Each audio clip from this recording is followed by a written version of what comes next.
ಅವಿನಾಶ್ ಮತ್ತು ಅವನ ಗೆಳೆಯರಿಗೆ ಯಾರು ಬಿಜೆಪಿಯ ರಾಜ್ಯಾಧ್ಯಕ್ಷ ನಳಿನ್ ಕುಮಾರ್ ಕಟೀಲ್ರು ಮತ್ತು ಸದಾನಂದ ಗೌಡರ ವಿರುದ್ಧ ಒಂದು ಬ್ಯಾನರ್ ಹಾಕಿದ್ರು.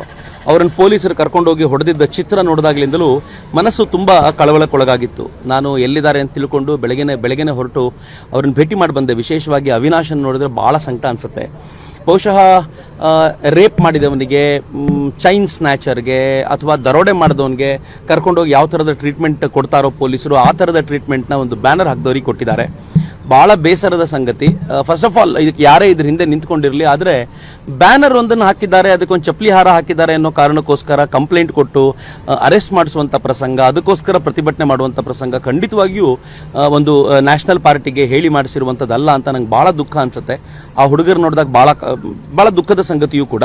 ಅವರೆಲ್ಲರೂ ಹಿಂದೂ ಧರ್ಮದ ವಿಚಾರಕ್ಕೋಸ್ಕರ ತಮ್ಮನ್ನು ತಾವು ಸಮರ್ಪಿಸಿಕೊಂಡವರು, ಹಿಂದೂ ಜಾಗರಣ ವೇದಿಕೆಯ ಕಾರ್ಯಕರ್ತರು ಕೂಡ ಆಗಿದ್ದರು. ಇದಕ್ಕೆ ಯಾರ ಪಾತ್ರ ಇದೆ ಅನ್ನೋದರ ಕುರಿತಂತೆ ತನಿಖೆ ಆಗಬೇಕು ಮತ್ತು ಈ ಕೆಲಸ ಮಾಡಿದಂಥ ಪೊಲೀಸರ ವಿರುದ್ಧ ಕಟ್ಟುನಿಟ್ಟಿನ ಕ್ರಮ ಆಗಬೇಕು ಅಂತ ನಾನು ಅತ್ಯಂತ ತೀವ್ರವಾಗಿ ಆಗ್ರಹಿಸ್ತೀನಿ. ಬಹುಶಃ ಇಡೀ ನಾಡಿನ ಜನತೆ ಈ ಕುರಿತಂತೆ ಜೊತೆಯಲ್ಲಿ ನಿಲ್ಲಬೇಕು ಅಂತ ಅನ್ಕೊಳ್ತೀನಿ. ಕಾಂಗ್ರೆಸ್ ಸರ್ಕಾರ ಇದ್ದಾಗೆಲ್ಲ ಕಾರ್ಯಕರ್ತರ ಮೇಲೆ ಈ ರೀತಿ ದೌರ್ಜನ್ಯ ಆದಂಥದ್ದು ಹಿಂದೆ ಆಗಿತ್ತು. ಈಗ ಬಿಜೆಪಿಯಲ್ಲಿ ಈ ರೀತಿ ಆಗಿರುವಂಥದ್ದು ಅದು ಸ್ಥಳೀಯವಾಗಿ ಈಗ ನಿಮ್ಗೆ ಗೊತ್ತಿರ್ಬೋದು, ಪುತ್ತೂರಿನಲ್ಲಿ ಯಾರು ಗೊತ್ತಿಲ್ಲ, ಬಂಡಾಯ ಬೇರೆ ಬೇರೆ ಕಾರಣ. ನಾನಿದು ಇನ್ನೂ ಯಾರು ಅಂತ ಹೇಳಲಿಕ್ಕೆ ಇಚ್ಛೆಪಡಲ್ಲ, ಯಾರು ಮಾಡಿಸಿದ್ದಾರೆ ಇದನ್ನು. ಎರಡೂ ರೀತಿಯ ಆಲೋಚನೆಗಳಿವೆ. ಒಂದು ಕಾಂಗ್ರೆಸ್ಸಿನ MLA ಬಂದಿದ್ದಾರೆ, ಅವ್ರದ್ದು ಕೂಡ ಒಂದಷ್ಟು ಸಂಗತಿಗಳಿವೆ ಅಂತ ತುಂಬ ಥಿಯರಿಗಳಲ್ಲಿ ಓಡಾಡ್ತಾ ಇವೆ. ನಾನು ಇಲ್ಲಿ ಮಾತನಾಡುವಾಗ ಒಂದು 2-3 ಥಿಯರಿ ಹೇಳಿದ್ರು, ಇವರು ಮಾಡಿಸಿರ್ಬೋದು, ಅವ್ರು ಮಾಡಿಸಿರ್ಬೋದು, ಈಗ ಮಾಡಿಸಿರ್ಬೋದು ಅಂತ.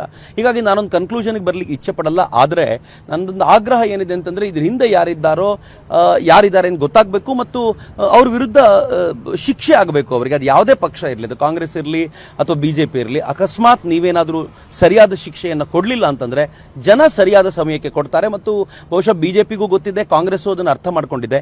ಕರ್ನಾಟಕದ ಜನತೆ ಬಹಳ ಬುದ್ಧಿವಂತರು.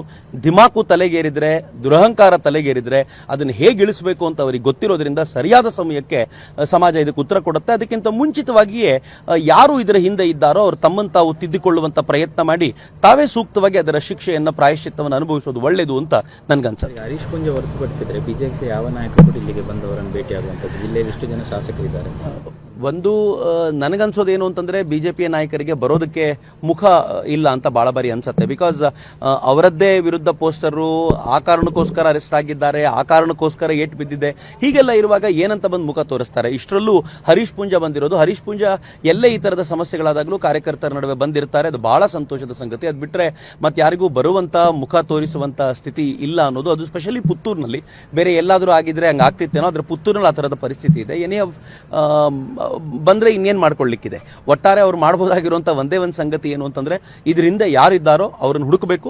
ಆ ಕಲ್ಪ್ರಿಟ್ಗಳನ್ನ, ಪೊಲೀಸರಿಗಂತೂ ಶಿಕ್ಷೆ ಆಗಲೇಬೇಕು. ಯಾರದ್ದೋ ಪ್ರೆಷರ್ ಇದೆ ಅನ್ನೋ ಕಾರಣಕ್ಕೋಸ್ಕರ ಯಾರದ್ದೋ ಮಕ್ಕಳನ್ನ ಈ ಥರ ಹೊಡೆಯೋದ್ರಲ್ಲಿ ಯಾವ ಅರ್ಥವೂ ಇಲ್ಲ. ಆತನಿಗಂತೂ ಕಠಿಣವಾದ ಶಿಕ್ಷೆ ಆಗಬೇಕು. ಅದರ ಜೊತೆಗೆ ಇದರಿಂದ ಯಾರಿದ್ದಾರೋ, ಯಾರು ಪ್ರೆಷರ್ ಹಾಕಿದ್ರೋ ಅದನ್ನು ಹುಡುಕಿಸಿ ಸೂಕ್ತ ಶಿಕ್ಷೆ ಅವರಿಗೆ ಕೊಡಬೇಕು ಅನ್ನೋದಷ್ಟೇ ಬಿಜೆಪಿ ಮಾಡಬಹುದಾಗಿರುವಂಥ ಕೆಲಸ.